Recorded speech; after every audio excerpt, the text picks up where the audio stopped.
গঙ্গাসাগর মেলাকে জাতীয় মেলা হিসেবে স্বীকৃতি দিচ্ছে না কেন্দ্র, অথচ কুম্ভ মেলায় হাজার হাজার কোটি টাকা দেয় কেন্দ্র।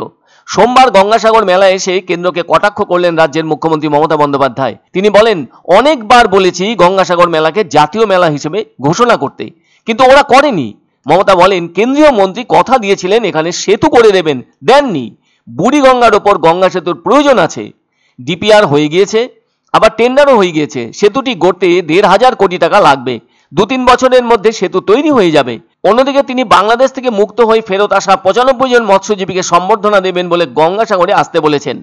এবার তাদের প্রত্যক্ষ করে তিনি বলেন, বাংলাদেশে তাদের সঙ্গে যথেষ্ট নির্মম ব্যবহার করা হয়েছে, অথচ বাংলাদেশের ট্রলার আটকে দিয়ে ওই দেশের মৎস্যজীবীদের সঙ্গে কোনো রকম খারাপ ব্যবহার এদেশে করা হয়নি বলে জানান মুখ্যমন্ত্রী। তবে এখানকার মৎস্যজীবীদের সাহায্য করা হয়েছে, আগে মৎস্যজীবীদের কেউই দেখতো না বলেও জানান মুখ্যমন্ত্রী মমতা বন্দ্যোপাধ্যায়। এদিকে 10ই জানুয়ারি থেকে শুরু হচ্ছে গঙ্গাসাগর মেলা। এই মেলা চলবে 15ই জানুয়ারি পর্যন্ত। আর মুখ্যমন্ত্রী মেলা শুরুর 4 দিন আগেই এদিন উপস্থিত হয়েছেন এখানে। নীল সাদা রঙে সেজে উঠেছে কপিল মুনির মন্দির প্রাঙ্গণ ও হেলিপ্যাড গ্রাউন্ড। অবশ্য এদিন তিনি গঙ্গাসাগরে আসেন হেলিকপ্টার চেপে। নিরাপত্তা বেষ্টনীতে ঘিরে ফেলা হয়েছে চারদিক। কপিল মুনির মন্দির সংলগ্ন এলাকায় 2টি হেলিপ্যাড গ্রাউন্ড রয়েছে, যার উদ্বোধন মুখ্যমন্ত্রী করেছিলেন 2022 সালে। এই হেলিপ্যাডে যেমন মুখ্যমন্ত্রী সহ বিশেষ অতিথিরা এসে থাকেন চপারে করে, তেমনি আবার বহু অসুস্থ মানুষকে মেলা চলাকালীন হেলিকপ্টারে চড়িয়ে চিকিৎসার জন্য নিয়ে যাওয়া হয় কলকাতায়। বিগত বছরগুলিতে 60 থেকে 70 লক্ষ তীর্থযাত্রী মেলায় এলেও এবার হয়তো তীর্থযাত্রীর সংখ্যা কিছু কম হতে পারে। তার সবচেয়ে বড় কারণ কুম্ভ মেলা। 12 বছর পর এবছর বসছে কুম্ভ মেলার আসর, আর তাই ওখানেও পুণ্যার্থীদের ঢল নেমেছে। তবে কুম্ভ মেলার কারণে গঙ্গাসাগরে তীর্থযাত্রীর সংখ্যা কম থাকলেও প্রশাসন কোনোভাবেই নিশ্চিন্তে থাকতে পারছে না। এবার কপিল মুনির মন্দির এলাকার পরিধি অনেকটাই কমেছে। তার কারণ, অনেক জমি নদীগর্ভে চলে গেছে ভাঙনের জন্য। কেন্দ্রীয় বঞ্চনার সম্মুখীন হয়েও গঙ্গাসাগর মেলাকে দেশের অন্যতম শ্রেষ্ঠ মেলা হিসেবে দেশবাসীর কাছে উপহার দিতে সবসময় চেষ্টা চালিয়ে এসেছেন মুখ্যমন্ত্রী মমতা বন্দ্যোপাধ্যায়। মকর সংক্রান্তির পুণ্য স্নান করতে দেশ বিদেশে লক্ষ লক্ষ পুণ্যার্থী প্রতি বছরই গঙ্গাসাগরে এসে থাকেন, আর কপিল মুনির মন্দিরে ভিড় জমান, যা এবারও লক্ষ্য করা যাবে। আর মেলা চলাকালীন কোনো রকম অপ্রীতিকর ঘটনা যাতে না ঘটে সে ব্যাপারে যথেষ্ট তৎপর দক্ষিণ 24 পরগনা জেলা প্রশাসন। তাছাড়া এবার গঙ্গাসাগর মেলার জন্য পূর্ব রেলের পক্ষ থেকে বিশেষ লোকাল ট্রেনও দেওয়া হয়েছে। তবে পরিবহন সুবিধা হিসেবে থাকছে 2250টি সরকারি বাস, 250টি বেসরকারি বাস, এছাড়াও আছে 9টি বার্জ, 39টি ভেসেল এবং 100টি লঞ্চ। 21টি জেটি ব্যবহার করা হচ্ছে।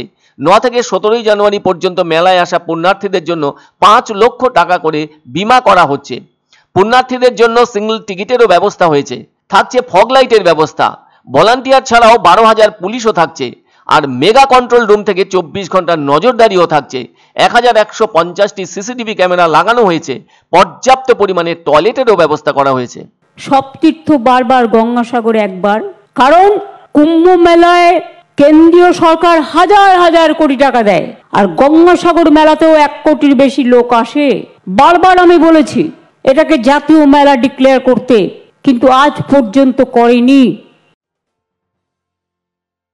ধামাকা ধামাকা ধামাকা, সানরাইজ মার্বেলের নতুন শোরুম শীঘ্রই আসতে চলেছে জলপাইগুড়ি গৌরীয় মঠের পাশে নতুন করলা সেতুর কাছে। এখানে পাবেন আধুনিক টাইলসের রকমারি সম্ভার। এক অন্য অনুভূতির স্পর্শ পাওয়া যায় রয়কো ব্র্যান্ডের গেঞ্জি ও জাঙ্গিয়ায়। তাই ছোট বড় সবার পছন্দ রয়কো গেঞ্জি ও জাঙ্গিয়া। প্রস্তুতকারক জয়মনি হোশিয়ারি, কলকাতা। আনন্দ সংবাদ, আনন্দ সংবাদ। 30 বছরের নির্ভরযোগ্য প্রতিষ্ঠান ইন্দ্রমণি রাইস মিল। আমাদের কয়েকটি জনপ্রিয় ব্র্যান্ড হলো তাজ, বরলি, খুশি ইত্যাদি। আমাদের factory outlet CG trading company, Dinbazar, axis ব্যাংকের পাশে, জলপাইগুড়ি। এখানে সুলভ মূল্যে গুণগত মানের সব ধরনের চাল পাওয়া যায়। Phone number 9547029475। পছন্দসই সেরা খাবার খেতে হলে সোজা চলে আসুন রুচিসম্মত আধুনিক মানের রেস্টুরেন্ট রাজদরবারে। কেননা এখানেই আপনারা পাবেন ভোজনের রাজকীয় অনুভূতি। শুধু পুজোর সময়ই নয়, সারা বছরই রকমারি খাবার সরবরাহ করাই এই রেস্টুরেন্টের আভিজাত্য। আমাদের ঠিকানা রাজদরবার, রাহুতবাড়ি, বাবুপাড়া, জলপাইগুড়ি।